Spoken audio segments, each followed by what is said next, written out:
बहुत बड़ी खबर, मतगणना शुरू हो गई है। 8 बजते ही काउंटिंग शुरू हो गई है। ये इस वक्त की बड़ी खबर। अब सभी प्रत्याशी जिन्होंने मेहनत की है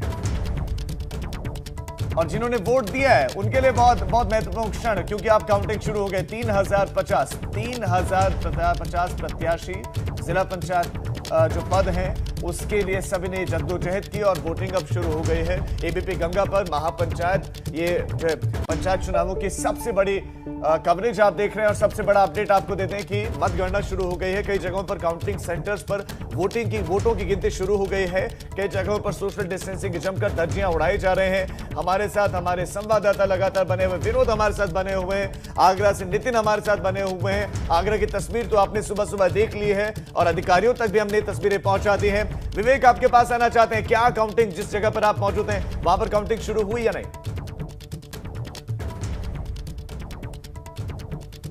जी राजीव, काउंटिंग यहाँ पर शुरू हो चुकी है और देखिए सारे जो मतगणना से जुड़े लोग थे, जो अधिकारी थे जिनकी टेबल पर ड्यूटी लगाई गई है, उनको भीतर बुला लिया गया है। अनाउंसमेंट करके सभी को भीतर बुला लिया गया है और भीतर धीरे धीरे जो मतपेटियाँ हैं उनके खोलने की प्रक्रिया शुरू होगी।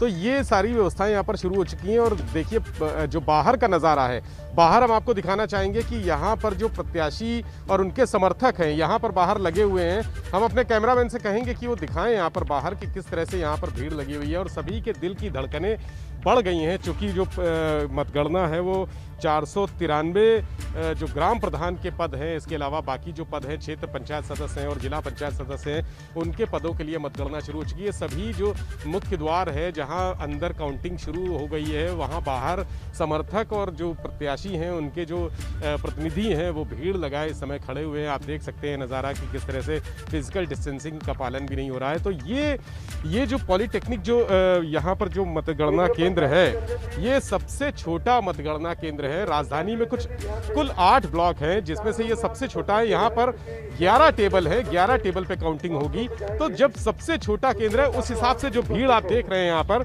वो काफ़ी है और जो व्यवस्थाएं हैं, जो संभालने के लिए इंतज़ाम होने चाहिए थे, जो कोविड प्रोटोकॉल का पालन कराने के लिए निर्देश जारी होने चाहिए थे, यहाँ पर जो सभी कर्मचारियों को जो बाहर अब पुलिस व्यवस्था है और जिला प्रशासन के अधिकारी ड्यूटी पर लगे, उनको आपने देखा कि कहीं भी पीपीई किट या मास्क या उसका वितरण नहीं हो रहा है। लोगों को कहा गया था, सुप्रीम कोर्ट ने भी कल ये कहा था कि मतगणना में लगे जितने भी कर्मचारी हैं, ड्यूटी में लगे जितने भी कर्मचारी हैं, अधिकारी हैं, उनको पीपीई किट वगैरह दी जाएगी, जिससे वो कोरोना से अपने आप को बचा सकें और सुरक्षित रख सकें। लेकिन यहाँ पर उस तरह की व्यवस्थाएं नहीं है। लापरवाही हर स्तर पर है। अगर प्रशासनिक स्तर पर देखें या जनता के स्तर पर देखें, जो पब्लिक है, जो प्रत्याशी हैं और उनके प्रतिनिधि हैं, उस लेवल पर भी लापरवाही है। लगातार यहाँ पर भीड़ बढ़ती जा रही है। आसपास का जो चिन्हट ब्लॉक है, चिन्हट में जितने ग्राम हैं, गांव हैं, उनके जो प्रत्याशी हैं, जो मतदान प्रक्रिया में यहाँ पर आए हैं, जो मतगणना के लिए आए हैं, तो वो सब यहाँ भीड़ लगाए हैं। और समर्थकों को जो रोकने का कहा गया था कि एक प्रत्याशी के साथ उसके 2 प्रतिनिधि ही आ पाएंगे, ऐसा भी नहीं है। गेट से खुलेआम लोग आते जा रहे हैं और बाहर कोई रोकने वाला उनको नहीं है।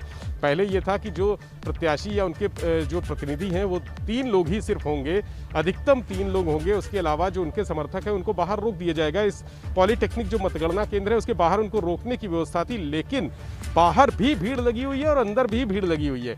कहीं पर भी ऐसा इंतजाम नहीं है जिससे कंट्रोल किया जा सके। सब कुछ अनियंत्रित सा लग रहा है। ऐसा लग रहा है कि यहाँ पर कोई रोक टोक नहीं। हालांकि पुलिस भी मौजूद है, अधिकारी भी मौजूद है और पुलिस की गाड़ियों से लगातार अनाउंस भी किया जा रहा है कि कोविड प्रोटोकॉल का पालन करें, मास्क पहने और फिजिकल डिस्टेंसिंग का पालन करें, आपस में 2 गज की दूरी बनाए रखें। लेकिन उन निर्देशों का कहीं किसी पे कोई असर नहीं दिख रहा है। जो लोग हैं वो बेअंदाज, बेतकल्लुफ़ होकर खड़े हुए हैं, एक दूसरे के गले में हाथ डाले, एक दूसरे से सट कर खड़े हुए। तो ये स्थितियां लग रही हैं कि जिस तरह से कोरोना के संक्रमण को रोकने के प्रयास किए जा रहे थे, इससे तो रोकने के बजाय संक्रमण और बढ़ेगा, दिक्कतें और बढ़ेंगी, राजधानी में बढ़ेंगी और राजधानी से जुड़े हुए जो गांव हैं, जो ग्रामीण क्षेत्र हैं, वहां पर भी ये संक्रमण बढ़ेगा।